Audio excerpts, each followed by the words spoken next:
This is the podcast of the NOVA Center on Business, Human Rights and the Environment.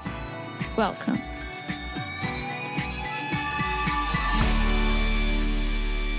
Hello everyone, my name is Matilde Carreira and I am Research Assistant of the NOVA Center on Business, Human Rights and the Environment. This episode will be about lithium mining and its impacts on human rights and the environment, with a focus on the Lithium Triangle in South America and in the region of Covas do Barroso, Portugal. Today, the podcast will be conducted by Anaïs Tobalagba, who is a business and human rights consultant and a visiting researcher at our center. She specializes in human rights and environmental due diligence in the context of extractive industries and the energy transition, and in bringing a gender dimension to the business and human rights debates. Anaïs, I will pass you the floor now.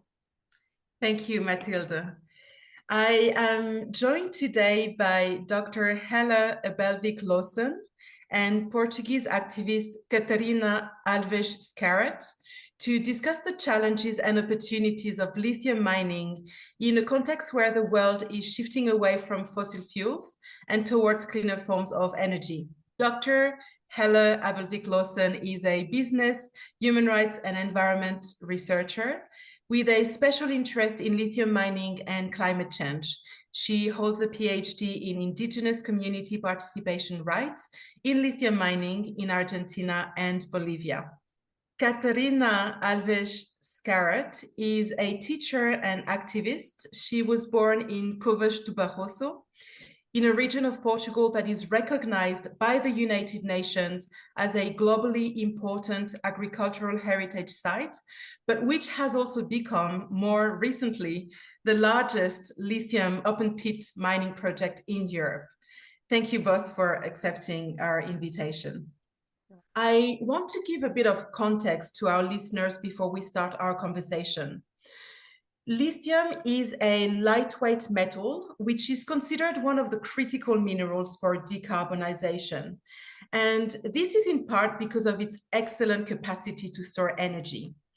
It is a primary component of the rechargeable batteries that power our phones, our electric bikes, our electric vehicles, and even large grid storage facilities. Because of its importance in the fight against climate change, demand for lithium has exploded. Last year, so in 2023, the International Energy Agency assessed that demand for lithium had tripled between 2017 and 2022.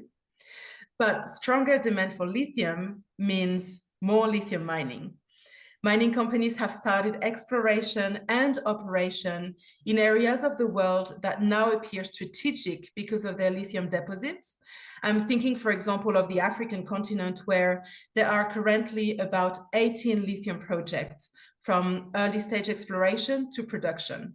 At the same time, there is extensive research that demonstrates that lithium mining can have severe impacts on communities, biodiversity and water sources, amongst others.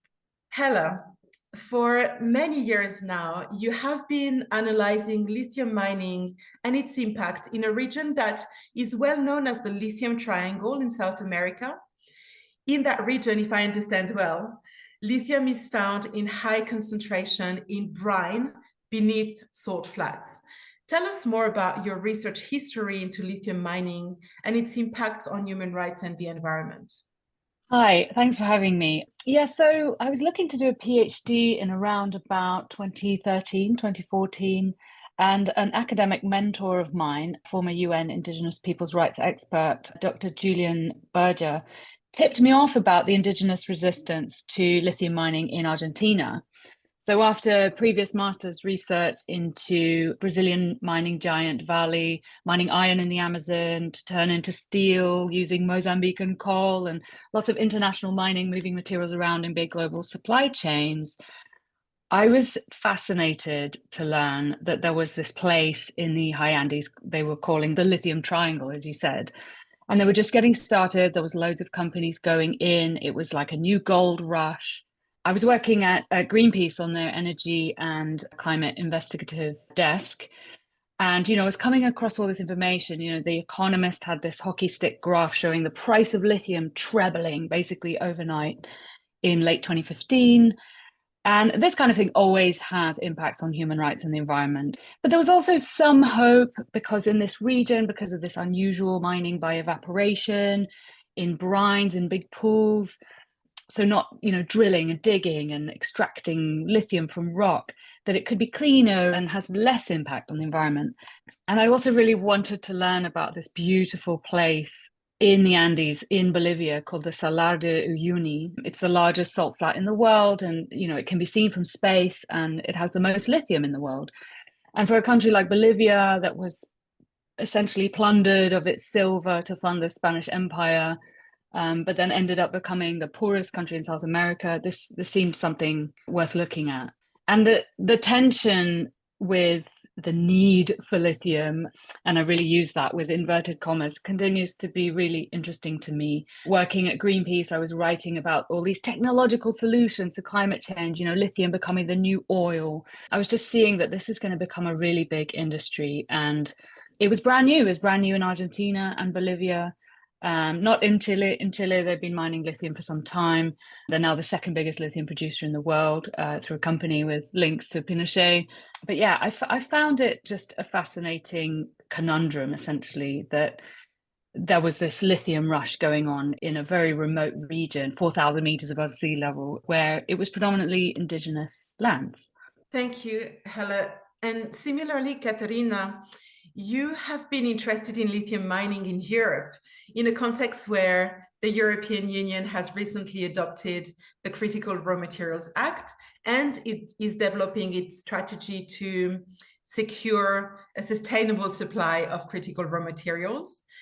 We know that part of this strategy is to reduce the EU's reliance on third-party countries for importing and processing these minerals.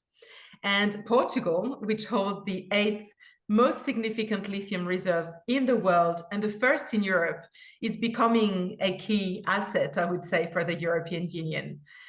Can you tell us a bit more about the UK mining company Savannah Resources and the lithium mining project they are planning in Portugal? I'll start by telling you about Savannah Resources. So they are actually a junior mining company whose funding depends on stock on the alternative investment market on the London Stock Exchange. They've never mined anything. Their expertise lies in seeking financing through speculation rather than mining. And they rely on hiring independent companies to do the groundwork for them, prospecting, assessing and meeting environmental licensing regulations, and ultimately, if it comes to it, mining. So it's unlikely the Savannah Resources will be mining anything. They're relying on third party to do these things. In 2017, they acquired and what was in effect an inactive license from 2006. The license was for mining feldspar and quartz. The area was much smaller. It was not for mining lithium. Lithium was something that would come up as a byproduct, something that would come up with the feldspar and quartz. But the license was altered in the months preceding Savannah's acquisition to include a large area. So the area part was 120 hectares and it became 542. So, four or five times the size. And it's now even more than that. And it included lithium. So basically, it was something that was changed. It was a license that existed that was changed. The community knew nothing about this. They were faced with an aggressive prospection campaign that they felt powerless to oppose in a large area that was very close to the houses. They began asking questions, and they were amazed to find out that the licensing office was expecting them to be the ones to monitor and supervise the work of the mining company on the ground. So when they asked, who is monitoring this, who is supervising this, they're then told, well, you should have been doing this. You should have either stopped them from coming in or making sure that they put everything back the way that they were.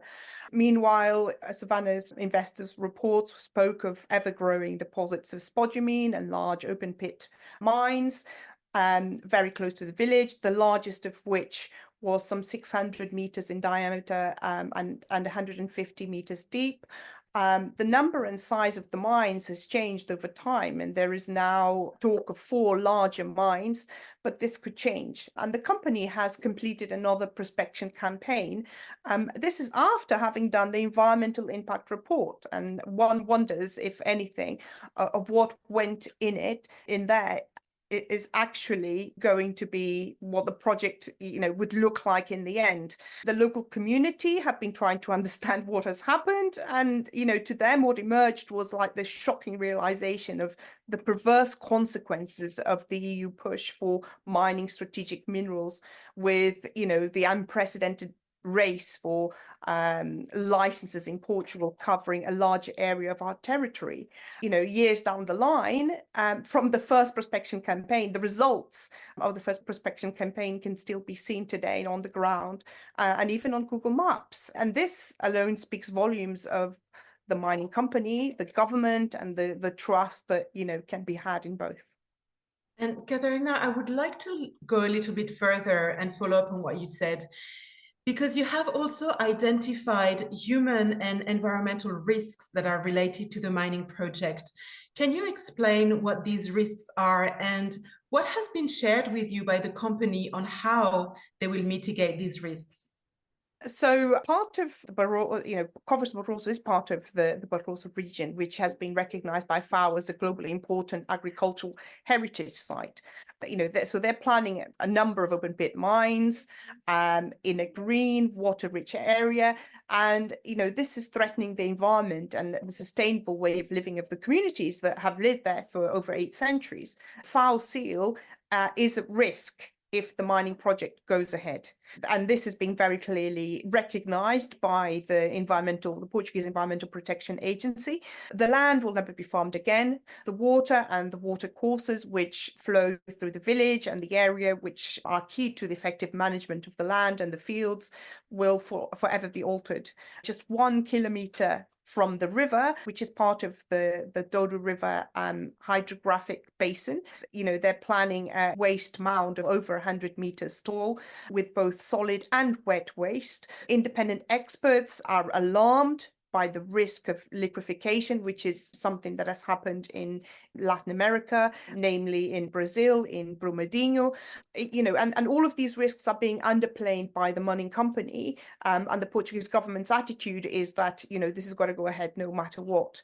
As far as social impact, the mining company has already wreaked havoc on the fabric of the community. The large majority of the community oppose the mine.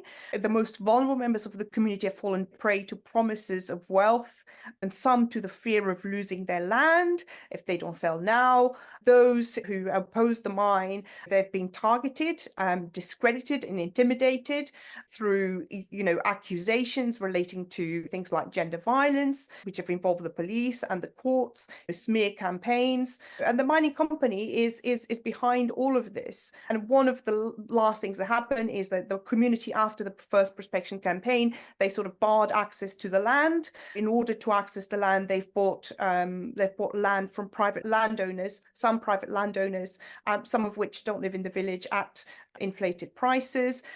They have enlarged the area to have access to a larger area in order to prospect, being left open to abuse.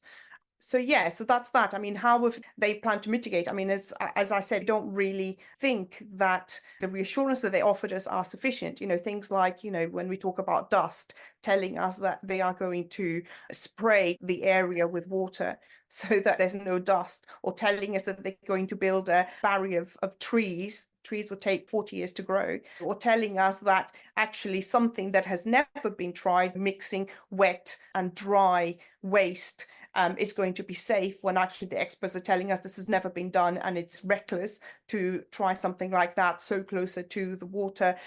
Saying that it's not a risk is not really acceptable. The same with the fact that actually this is something that even the Environmental Protection Agency has come back and said needs to be looked at, which is claims that there won't be any danger in terms of contamination and dangerous materials. So it's not something that we trust, really. I'm turning back to you, Helle, to address the question, which is actually flowing quite well from what Catarina was saying. It's the question of community engagement. Because according to international standards, there is an expectation that mining companies organize meaningful and ongoing community consultation to gain what is called a social license to operate. You have worked a lot on specific impacts on indigenous communities and how the mining companies consult and engage with these communities. Why did you decide to focus on indigenous people, and what have you found about their relationship with the mining companies? Well, first of all, I guess Indigenous people's rights has always been of great interest to me. I've worked with Indigenous communities in the Amazon and from across Brazil. I studied the relatively recent development of the UN Declaration on the Rights of Indigenous Peoples, which was agreed in 2007. And most of all, I feel quite captivated by this fact that 85% of the remaining biodiversity on this planet is safeguarded by Indigenous peoples. And any so-called climate solutions would therefore, I would believe, need the input of Indigenous peoples. When it comes to critical minerals, 54% is found on or near Indigenous lands. When it comes to lithium, that rises to 85%. So Indigenous land rights are especially complicated because of long histories of racism and discrimination. And there is a special tension, I would say, in the Lithium Triangle. My PhD research compared the situation in Argentina with the situation in Bolivia. In Argentina, there's a very small Indigenous population, perhaps 2.5% or something like that across the whole country. Whereas Bolivia is sort of described as majority Indigenous. And, the fact is, Indigenous peoples have special rights under international human rights law. Given their historic losses, they're entitled to processes of participation in any development that affects their lives. I don't believe in cases of environmental damage and mining that it's only Indigenous peoples that should have these rights. I absolutely believe that we all have rights to environmental participation. I think it's a fundamental cornerstone of democracy. And it's represented in the European Aarhus Convention: freedom of information, freedom of participation in environmental decision-making, and access to justice. But Indigenous peoples have this customary right to processes of participation under international human rights law. So this is why I sort of chose the Lithium Triangle to look at this problem, to see. I went there, I traveled 4,000 meters above sea level, up the Andean high mountain roads to meet Indigenous communities, to see what they thought of this incoming mining industry. And, mining is obviously very disruptive for obvious reasons, even on the salt flats, this quiet kind of evaporation of a brine solution that's used in this type of mining. But it still disrupts water cycles, and it certainly disrupts traditional livelihoods of Indigenous communities that would use the salt flat for salt gathering. Communities in the high Andes have done this for hundreds and hundreds of years. And when it comes to water, science hasn't even really got to grips with the special kinds of hydrological cycles of what they call the dry Andes. It's famously one of the driest places on the planet. So mining ministers and geologists who want to see lithium mining are saying that it doesn't really use water, it uses brine, but that's not quite true. Drawing out brines will disrupt the hydrological cycles. So it's a very sort of quiet mining that's going on, but it is going to have huge disruptions for Indigenous peoples. And under international law, Indigenous peoples have this right to these processes of free, prior and informed consent, free, prior and informed consultation, sometimes shorthanded as FPIC. And the idea is Indigenous people should be consulted. The consultation should be free. It should be prior to any developments, and it should be an informed consultation. And my PhD essentially analysed the extent to which Indigenous peoples living near proposed or even actual lithium mining projects that had already gotten going had opportunities to participate to this process of free, prior and informed consultation in order to obtain consent. It's a little bit controversial whether consent is needed, but that was the fundamental basis of my research. And certainly with relationships with mining companies, it's very different in different situations. I think, with a nod to what Catarina was saying, every company that comes in to do something and every community, every situation is completely unique. In Argentina, some of the communities are working directly with the mining companies. There has also been quite a bit of coercion, so not free. The communities would need the work and it helps them stay in their communities. The communities frequently migrate for work, and there has been allegations of violence, there has been allegations of coercion. And essentially, overall, this is a process that needs to be managed by the state, but there's an absence of the state. There's barely any schools or government services, and there's no control over the relationship between companies and communities. And, where there is some sort of influence, the government is on the side of the companies. It's on the side of development, of profit, essentially. And the government isn't encouraging companies to fully inform communities in ways that they understand. So the communities aren't informed. The communities have to navigate environmental impact assessments where they have been delivered, complicated chemistries about lithium brines, or exactly where concessions are being bought and sold. And it is like a gold rush. It's a Wild West. So it's a deficit of legislation. I mean, in Argentina, the mining codes were developed when the policy was to eliminate indigenous peoples. We're talking decades ago when some of these laws were established. Communities are sort of just expected to let the companies come in and do their tests. And in Argentina, there has been a resistance. They took a case to the Supreme Court for these rights to free, prior and informed consultation. They used international human rights law because there wasn't any law in Argentina. And they created a consultation protocol. This is the 33 communities of the Salinas Grandes. Their consultation protocol is supposedly one of the first in the world. It's called Cachiyupi, which means footprints in the salt. And there's this funny story about this document because it was written from the perspective of an indigenous salt farmer. They give this metaphor of how they grow and harvest the salt with respect for the cycle and water and salt. And it tells the companies exactly how they want to be consulted using this indigenous template of mutual respect and consultation. And they gave it to one of these companies wanting to mine. And the company said, "This doesn't make any sense. I don't understand it." So you've got the reverse of what's usually happening, where the indigenous communities are saying, "I don't understand this document full of formulas." The indigenous communities finally got to say, well, this is how we want to be consulted under international law. And in Bolivia, it's a little bit different. There's a national company and, the leadership has been indigenous with Evo Morales. And there's been socialization, so it's quite different. But there are still question marks in Bolivia over the environment, especially because of the method they need to mine from the brines there.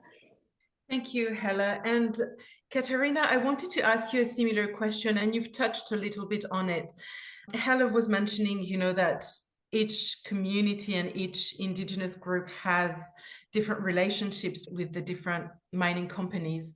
If we get to your specific example and the community from Covas to Barroso, whom I understand is largely opposed to the mining project, what is your stake on your engagement with Savannah Resources, the mining company? I think the community has been very quick to understand exactly what they were facing here. You're looking at, and let's not be naive, a mining company whose only objective is profit. The community, they suddenly turned up.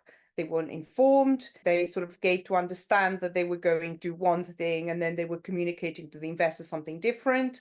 Whenever we asked for information, we could tell that we weren't getting the full story. We very quickly understood exactly what was happening. And it still happened, it still happens. Recently they called an information session, and we, beforehand we said, look, could we have access to the environmental impact assessment on which you are going to base those presentations? And we're told, no, you couldn't have it. And no, you can't have the materials that we're going to present to you beforehand.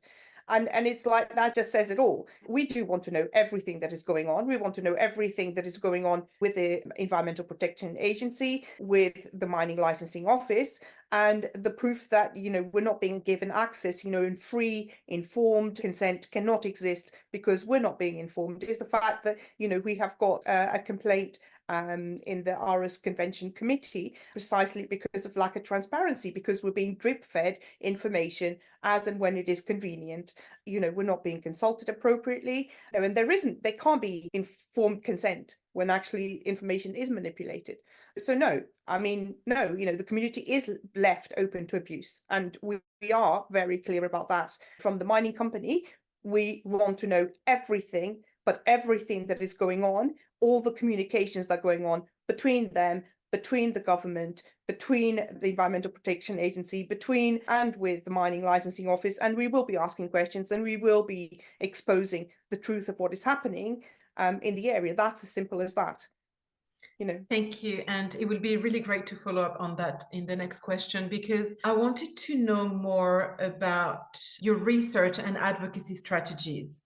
So Helle, you've told us about your experience traveling to the Lithium Triangle. How did this experience impact your ability to conduct your research? Traveling to the Lithium Triangle was actually quite difficult. It was, as I've mentioned, very difficult terrain, very hard to get to the communities at all. As I said, it was 4,000 meters above sea level on these high mountain roads. You get quite ill when you travel up there until you feel sick, you feel altitude sickness until you're used to it. And as I said, being a bit of a Wild West, there's lots and lots of companies rushing in. There's these towns where it seems like lots of companies are just kind of setting up shop, basically. There's a rush, and some of these companies are barely visible online. There's no real presence. They're certainly not announcing what they're doing at any given time. There's only really one place to stay. But it was very interesting as a researcher because, you're sitting in this one hostel and everyone around you has something to do with lithium. This was in Argentina. In Bolivia, it was slightly more difficult because it's a huge tourist resort. There's a huge, huge tourism industry on the Salado Uni. And, it was very difficult to find out anything because online records were sort of non-existent or had been changed. I had to, every time I found something online, I had to immediately save it because it could disappear at any time. And as I said, there's this huge amount of companies in Argentina, and lots of people that I met working for companies were quite suspicious of me. I couldn't talk about human rights. I had to represent my research as accurately as possible for ethical reasons, but then I had to make it seem like I was interested in a slightly different angle. And I had to wait a lot, in these very remote places, a whole day sometimes to get an off the record interview with an impacted indigenous salt miner, for example, who didn't want the government to know that they were speaking with me. And yeah, because of the inaccessibility of the region, I suppose I'm still one of the very few people. I mean, there's local NGOs, obviously, that have been working on these issues, but yeah, and a few journalists, but I'm still one of the few people to have actually gone there to examine this issue. And it's a really beautiful place if you ever get the chance to go.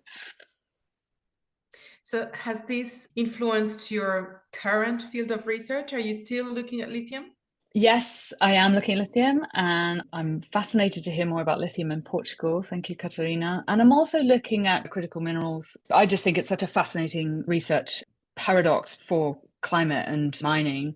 And I think, the same thing is happening. Critical minerals are being promoted, mining critical minerals is being promoted, by big governments and big business. Like Catarina said, it's for more profit for elites in resource-rich countries and mining companies and global investors.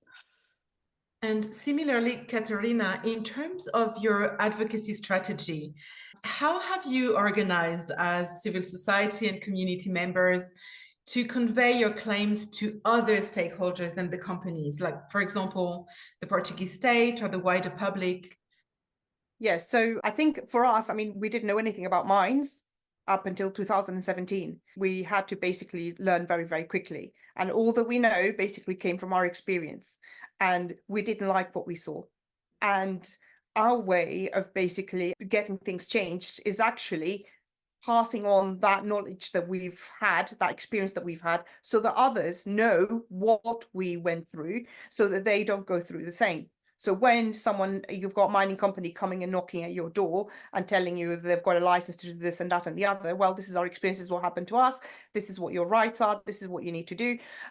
So it's about us passing on that knowledge, that information. But also, I think, for us, it was a big shock. It was a huge shock to discover how actually licenses were being issued, how the whole process was taking place, how strong the mining lobby is. Lobbies in Portugal are completely unregulated, and government lobbies are completely unregulated. They're very, very strong. They manipulate information, manipulate the government and the decision makers into believing, well, this is going to be great for the country. And actually, these are very short-term, short-lived gains, really, that you're looking at. But, if you're a politician looking to go up the ladder, you're just thinking, actually, this is going to be a quick gain for me, because by the time the impacts come, we're not already gone, we're not here.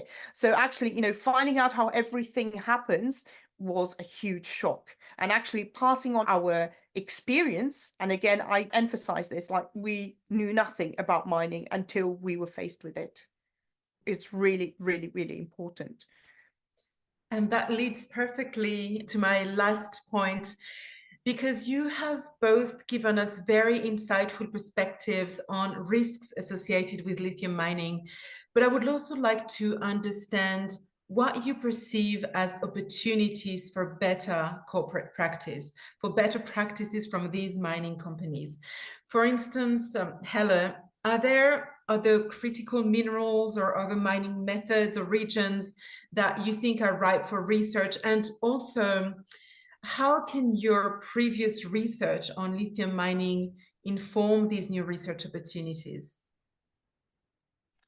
Yeah, so I think really zooming out, I'm also looking at what's happening on the sort of frontier end of critical minerals mining, with the practice of what they're calling deep sea mining. So this time going 4,000 meters below sea level to see what companies wanting to do there. There are these polymetallic nodules. They contain cobalt and nickel. No mining is happening yet, but they've been doing tests in the Pacific. And of course, this would impact the entire ocean, the indigenous peoples of the Pacific Island. It would be so destructive. These huge machines, bigger than double-decker buses, going down to pick up these polymetallic nodules. And these are places that science is still discovering new species. These companies, like with lithium, are using this need for critical minerals for electric vehicle batteries, for fixing climate change as an excuse. Companies want to make a profit.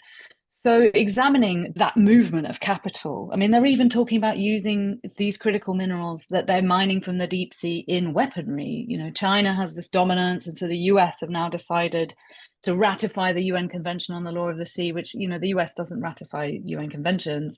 They want a stake, just like China has. And I think this is really interesting because, like lithium mining at huge scales in the Andean salt flats, or, you know, tearing up the north of Portugal, they're using the problem that capitalism created of climate change to say, here we have a solution that capitalism can also provide, which I don't think is legitimate at all. And that's why I think it's so important to fight back against these narratives, to reinforce our rights, whether they're indigenous rights or under the Aarhus Convention. We can't let this happen just because mining companies are using this clever PR to say we need it for electric cars, which I have a right to decide, and especially the communities directly affected. Yes, and Catarina, according to you, you know, in that questions of trying to tackle the issues that are associated with mining, what is the role of civil society organizations or community groups in discussions around lithium mining in Portugal? And what recommendations would you have for individuals who want to support your cause?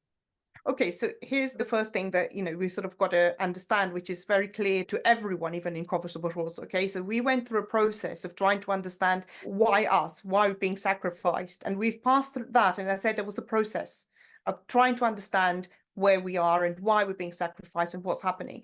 We went from why are we being sacrificed to what are we being sacrificed for?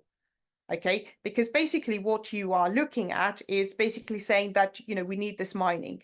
And this mining is really not necessary. So, you know, for us as a community, we've always lived sustainably. We resent being sacrificed so that others can maintain their resource intensive way of life. First of all, the ethical question we should be asking is whether would any government force their citizens to allow their organs to be harvested to solve the developed world health crisis caused by obesity and dietary excesses? You know, would that be acceptable? So why is it acceptable to ask us to sacrifice ourselves for the excesses of the developed world, of this consumerist society? The other thing is, you know, we've got equal rights to everyone else, and our livelihoods have equal value and dignity to any others. So, you know, why should we be sacrificed? So that's the first stage that we went through, is like, why are we being sacrificed? But then again, you know, when we looked at the EU policy for decarbonization, what we saw was basically the emperor's new clothes. And it's nothing else more than that. We're being shamed into saying that if we don't support lithium mining, then we support fossil fuels. And it's not like that. It is a question of excesses. The EU policy continues to be business as usual. Okay, and it cannot be like that. It incentivizes more resource consumption. And basically, all I've got to say, just to end with, two things. You know, first of all, is that saying, which is, if you want to get up out of the hole, stop digging. You're not going to get out of the hole if you continue digging. That's the first thing. And the second thing is, yes, it is the Wild West. And we understand that so well that actually last week, and I'm going to plug this because actually this is actually really interesting, Hélène, you said this. It is the Wild West. It is so much so that last week we had a film in Cannes made by the villagers, the people in the village, and directed by a local, a director, Portuguese, a fantastic, really gifted director connected with the region, called Savannah and the Mountain, which basically portrays that exactly. It parodies a carnival joke about the Wild West, about us being in the Wild West. It is exactly that. And it is unfair and unjustifiable. So that's all I've got to say. Thank you very much to both of you. It was an enlightening conversation. So thank you, Helle and Catarina, for sharing your expertise and your experience with us. And many thanks to you all for these extremely useful insights. To our listeners, thank you for your time, and we hope to have you again next month.